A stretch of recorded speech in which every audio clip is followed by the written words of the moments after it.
ছাত্রছাত্রীদের স্বার্থে, সাধারণ মানুষের বেঁচে থাকার স্বার্থে, দার্জিলিংয়ে যে উন্নয়নের কাজ শুরু হয়েছিল তার স্বার্থে এমন কোনো রাজনীতি করা উচিত নয় যে রাজনীতি বিচ্ছিন্নতাবাদের কথা বলে, যে রাজনীতি ধ্বংসের কথা বলে, যে রাজনীতি গুন্ডামির কথা বলে।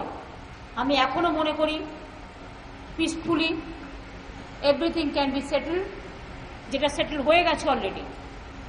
নতুন করে আগুনে ঘিতাহুতি দেওয়ার কাজ সেন্ট্রাল গভর্নমেন্ট করেছেন, যেটা তারা ঠিক করেননি। এখানকার কংগ্রেস দল চায় বাংলাটা ভাগ হয়ে যাক। কেউ কেউ প্রচ্ছন্ন মদত দিচ্ছে, প্রত্যক্ষভাবে এবং পরোক্ষভাবে।